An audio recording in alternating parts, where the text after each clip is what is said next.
제 고향에 가면은 용치라는 곳이 있습니다. 용치. 어떤 곳일까요?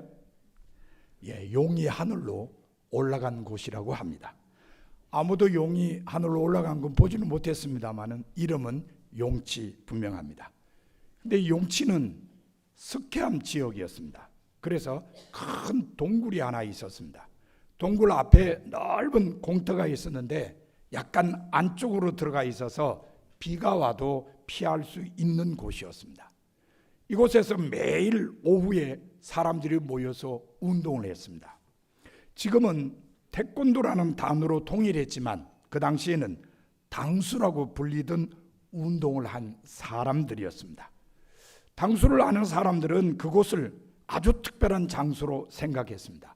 그냥 공터가 아니라 수련 장소로 구별된 자기들만의 성지였던 것입니다. 그래서 청소도 깨끗하게 하고 필요한 운동기구도 깔끔하게 정리를 해놓았습니다. 그렇게 사용하니까 일반 사람들은 쉽게 접근을 못했습니다. 왜냐하면 그들만의 성지라고 인식했기 때문입니다. 거기다가 또 당수하시는 분들이 뭘 잘해요? 이런 걸 잘하죠. 그러니까 더군다나 쉽게 접근을 못했습니다. 어쨌든 제가 어렸을 때부터 보아온 것은 거기는 당수를 하는 사람들의 성지다, 이런 인식이었습니다.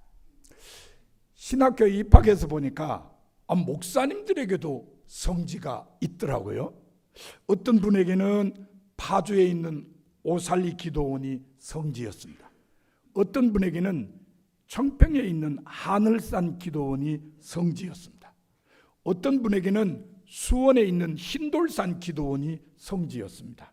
또 어떤 분에게는 철원에 있는 대안수도원이 성지였습니다. 목사님들에게 있어서 성지는 어떤 곳일까요? 본인이 은혜 받은 곳. 은혜 받고 목회자가 되었든지 목회를 하다가 은혜를 받았든지 어쨌든 은혜 받은 곳이 그들의 성지가 되었습니다. 우리 지방 금호 제1교회를 오래 담임하셨던 장광년 감독님에게는 하늘산 기도원이 성지였습니다. 그곳에서 기도하다가 은혜 받았다고 자주 간증하는 이야기를 들었습니다.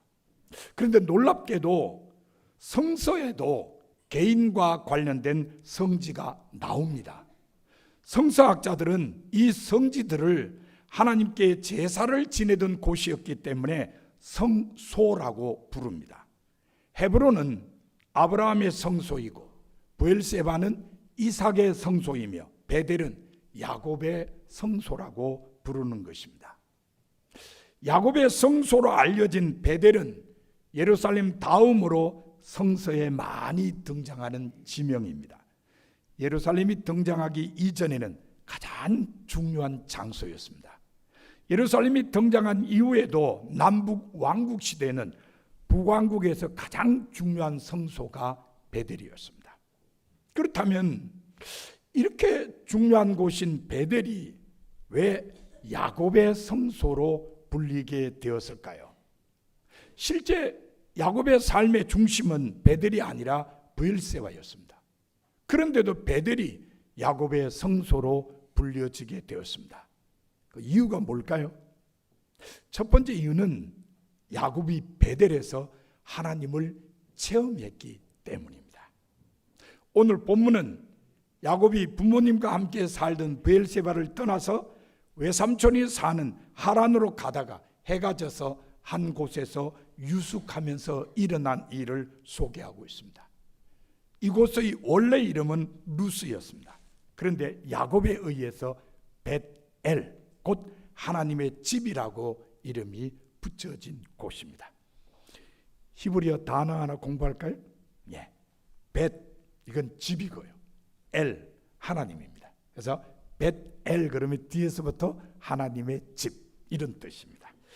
자, 본문 12절과 13절에 의하면 돌 베개를 베고 누워 자던 야곱이 꿈을 꾸었습니다.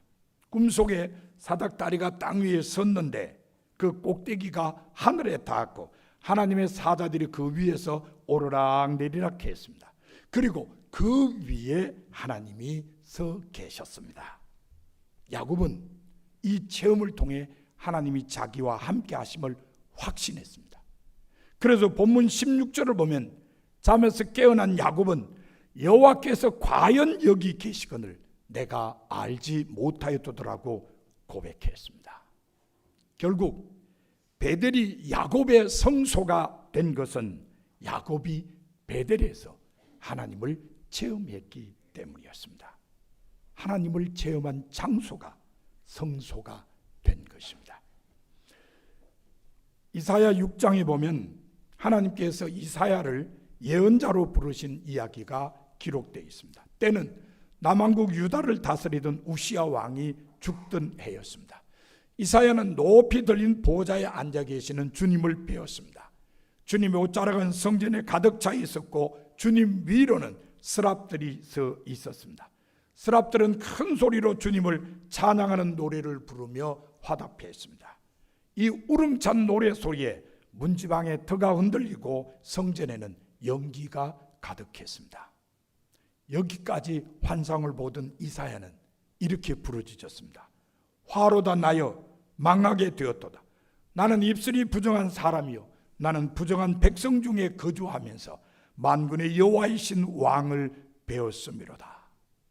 하나님을 뵙기에는 자신이 너무 부족하다고 고백했지만 실제 이 고백의 초점은 하나님을 뵙는 체험을 했다는 데 있습니다. 이후에 스랍들 가운데 하나가 제단에서 타고 있는 숫을 부젓가락으로 집어서 손에 들고 날라와서 이사야의 입에 대며 이렇게 말했습니다. 보라, 이것이 내 입에 닿았으니 내 악이 제하여 졌고 내 죄가 사하여 졌느니라. 죄사함을 받은 이사야는 하나님께서 내가 누구를 보내며 누가 우리를 위하여 갈고 하시자 내가 여기 있나이다. 나를 보내소서라고 대답했습니다. 이렇게 하여 이사야는 예루살렘에 있는 이스라엘 백성에게 평생 하나님의 말씀을 전했습니다. 하나님을 체험한 예루살렘을 성소로 여겼기에 예루살렘을 떠나지 않고 평생 예언 활동을 한 것입니다. 이처럼 하나님의 사람들에게는 하나님을 체험한 장소가 성소가 되었습니다. 베델이 야곱의 성소로 불린 두 번째 이유는 야곱이 베델에서 하나님의 말씀을 들었기 때문입니다. 본문 13절부터 15절에 보면 하나님께서는 야곱에게 말씀을 들려주셨습니다. 홀로 외로이 타향으로 가는 야곱에게 하나님께서는 먼저 야곱이 누워 자고 있는 땅을 야곱과 그의 후손에게 주겠다고 약속하셨습니다. 이런 말씀입니다. 나는 여호와니 너의 조부 아브라함의 하나님이요 이삭의 하나님이라. 네가 누워있는 땅을 내가 너와 네 자손에게 주리니. 고향을 떠나는 사람에게 얼마나 귀한 말씀인지 모릅니다. 왜 그렇죠? 다시 돌아올 수 있다는 희망을 갖게 하는 말씀이기 때문입니다. 하나님께서는 이어서 야곱의 후손이 땅에 티끌같이 많아서 동서남북 사방으로 퍼질 것이라고 약속했습니다. 혼자서 타향으로 가는 사람에게 정말 큰 힘이 되는 약속이었습니다. 그 다음에 하나님께서는 야곱과 그 후손으로 인하여 땅 위의 모든 백성이 복을 받게 될 것이라고 약속하셨습니다. 빈 털터리로 외삼촌의 집에 얹혀 살기 위해서 가는 사람에게 정말 힘이 되는 약속이었습니다. 마지막으로 하나님께서는 야곱이 어디로 갔는지 지켜주시며 무사히 고향으로 돌아올 때까지 야곱을 떠나지 않겠다고 약속하셨습니다. 불확실한 미래 때문에 불안해하는 사람에게 안정을 가져다 준 약속이었습니다. 이처럼 야곱은 베델에서 자신의 미래에 대한 희망을 가질 수 있는 하나님의 말씀을 들었습니다. 그래서 베델은 야곱의 성소가 되었습니다. 이스라엘 역사에서 사무엘이라는 사람은 매우 중요한 인물입니다. 사사시대에서 왕정시대로 넘어가는 시기에 다리의 역할을 한 사람이기 때문입니다. 그런데 사무엘의 집은 라마에 있었습니다. 사무엘은 자기 집이 있는 라마를 중심으로 활동하지 않았습니다. 오히려 실로를 중심으로 베델과 길갈과 미스바를 순회하며 백성들을 가르쳤습니다. 사무엘이 라마가 아닌 실로를 중심으로 활동한 이유는 그곳에서 하나님의 말씀을 들었기 때문입니다. 어린 사무엘이 처음 하나님의 음성을 들은 곳이 실로입니다.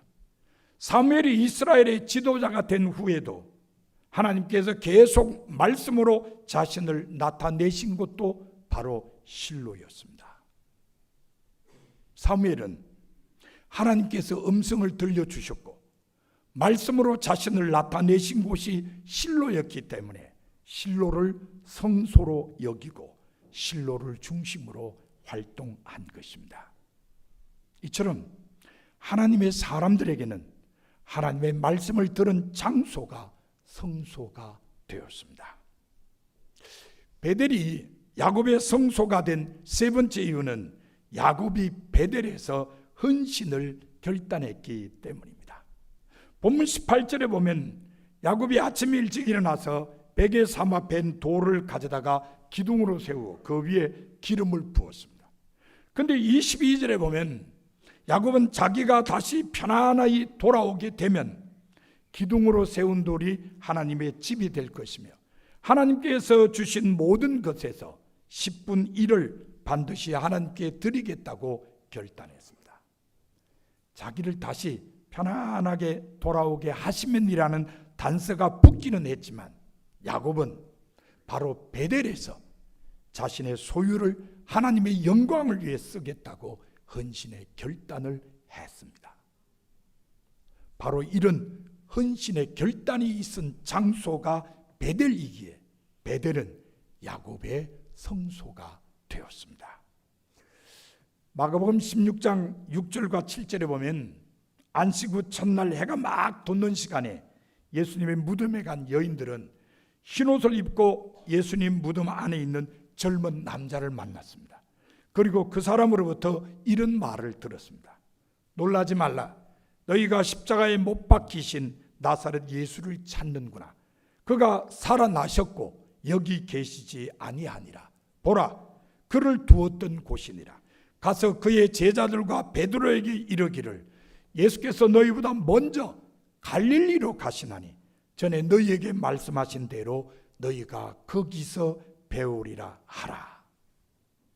흰옷 입은 젊은 남자는 천상적 존재입니다. 이 천상적 존재는 예수님의 부활 소식을 전하면서 부활하신 예수님께서 제자들을 만나기 위해 먼저 갈릴리로 가시니까 제자들도 갈릴리로 가게 하라고 일러줍니다. 왜 부활하신 예수님은 갈릴리에서 제자들을 만나려고 하셨을까요? 그 이유가 어디 있습니까? 그것은 갈릴리가 제자들에게는 성소였기 때문입니다. 갈릴리는 예수님께서 공생의 대부분을 보내신 곳입니다. 그곳에서 제자들은 예수님의 부르심을 받았습니다. 예수님의 가르침도 받았습니다. 그리고 예수님의 행적을 모두 지켜보았습니다. 그리고 사람을 낚는 업으로 살기를 헌신하고 결단했습니다. 그러므로 제자들에게 갈릴리는 아주 특별한 곳이었습니다. 예수님과 함께한 흔적이 남아있는 성소였습니다. 그래서 부활하신 예수님께서 제자들의 성소인 갈릴리에서 제자들을 만나려고 하신 것입니다. 이처럼 하나님의 사람들에게는 헌신을 결단한 장소가 성소가 되었습니다. 베델이 야곱의 성소가 된 네 번째 이유는 야곱이 베델에서 복을 받았기 때문입니다. 창세기 35장 9절에 보면 야곱이 밧담 아람, 바로 하란에서 돌아온 뒤에 하나님께서 다시 야곱에게 나타나셔서 복을 주셨다고 기록되어 있습니다. 하나님께서 다시 야곱에게 나타나셔서 복을 주신 곳은 어딜까요? 바로 베델입니다. 그러니까 야곱이 베델에서 하나님의 복을 받은 것입니다. 그런데 창세기 35장에서 말하는 복은 무엇일까요? 창세기 34장에 기록된 세겜 사건으로 인해 불안해하는 야곱에게 주시는 평안입니다. 샬롬이에요. 세겜 사건은 야곱의 딸 디나가 세겜의 주장 아들에게 성폭행을 당한 뒤에 야곱의 아들들이 화해 조건으로 세겜의 모든 남자에게 할례를 행할 것을 요구한 후에 그들이 고통에서 채 벗어나기 전에 그들 모두를 살해한 일입니다. 이 일로 인해 야곱은 두려웠습니다. 그 땅에 사는 사람들이 보복을 하려고 쳐들어올까 봐 두려웠던 것입니다. 그래서 창세기 35장 1절에 의하면 하나님께서는 두려워하는 야곱에게 베델로 올라가라고 하셨습니다. 그리고 복을 주셨습니다. 그러므로 창세기 35장 9절에 하나님께서 주신 복은 평안, 바로 샬롬이라고 할 수 있습니다. 바로 이런 복을 받은 장소가 베델이었기 때문에 베델은 야곱의 성소가 된 것입니다. 다윗 왕의 고향은 베들레헴입니다. 근데 다윗은 자기 고향 베들레헴을 무척 사랑했습니다. 역대기상 11장 17절에 보면 블레셋 사람과 전쟁을 하고 있을 때 블레셋 사람들의 진영이 베들레헴에 있는 걸 잘 알면서도 혼자서 이런 소원을 이야기했습니다. 베들레헴 성물 곁 우물물을 누가 내게 마시게 할꼬. 이게 뭔 얘기예요? 적진에 들어가서 베들레헴 성물 곁에 있는 우물물을 좀 길어오라는 거 아닙니까? 아유, 근데 또 이런 명령을 내렸는데도 순종하는 부하들이 있었어요. 장군 3명이 적진을 뚫고 가서 우물물에 물을 떠왔습니다. 다윗이 회개하면서 그 물을 먹지 않았습니다. 하나님께 부어드렸습니다. 하지만 오랜 세월이 지났음에도 불구하고 고향의 성문 곁 우물물을 그리워할 정도로 다윗의 고향에 대한 사랑은 컸습니다. 그러면 다윗은 무슨 이유로 자기 고향을 그렇게 사랑했을까요? 고향에서 자기는 양을 치던 목동에 불과했는데 말입니다. 아무도 인정해 주지 않은 목동이었습니다. 그런데 왜 자기 고향을 그렇게 사랑했을까요? 이유는 자기 고향 베들레헴은 나오미와 룻이 하나님의 복을 받은 곳이기 때문입니다. 이방 여인인 자기의 고조 할머니가 이스라엘 사회에 들어와서 하나님의 복을 받은 곳이 베들레헴이기 때문에 베들레헴은 다윗 가문의 성소가 되었고 다윗은 베들레헴을 사랑한 것입니다. 이처럼 하나님의 사람들에게는 하나님의 복을 받은 장소가 성소가 되었습니다. 오늘은 우리 교회 창립 기념주일입니다. 1967년 10월 4일에 중곡동 산 1번지에 있던 김진영 권사님 가정에서 기도회를 가지고 4일 뒤인 10월 8일 주일에 예배 처소로 빌린 박병선 원로 장로님 가정의 마룻방에 8명이 모여서 첫 주일 예배를 드림으로 시작된 교회가 우리 교회입니다. 그래서 오늘은 52주년을 맞는 창립 기념주일입니다. 52년 전에 하나님께서 이곳에 우리 교회를 세우신 이유가 무엇일까요? 바로 사람들의 성소가 되도록 하기 위해서입니다. 야곱은 베델에서 하나님을 체험했고 하나님의 말씀을 들었으며 하나님께 헌신을 결단했습니다. 그리고 하나님의 복을 받았습니다. 그래서 베델은 야곱의 성소가 되었습니다. 그렇다면 여러분의 성소는 어디입니까? 지금 여러분의 성소는 어느 곳입니까? 하나님께서는 여러분이 하나님을 체험하고 하나님 말씀을 듣고 하나님께 헌신하며 하나님의 복을 받게 하시려고 52년 전에 이곳에 이 교회를 세우셨습니다. 그러므로 여러분의 성소는 바로 이곳 중곡교회이어야 합니다. 여러분은 이 교회가 여러분의 성소가 되도록 해야 합니다. 사랑하는 성도 여러분, 이 교회가 여러분의 성소가 되기를 하나님은 바라십니다. 베델이 야곱의 성소이듯이 이 교회가 여러분의 성소가 되게 하라고 말씀하십니다. 여러분 모두 이 교회를 여러분의 성소가 되게 하심으로 이곳에 교회를 세우신 하나님의 뜻을 온전히 이루시는 성도가 다 되시기를 바랍니다. 이제 말씀을 마음에 새기고 결단하는 침묵 기도를 2, 3분간 드리도록 하겠습니다.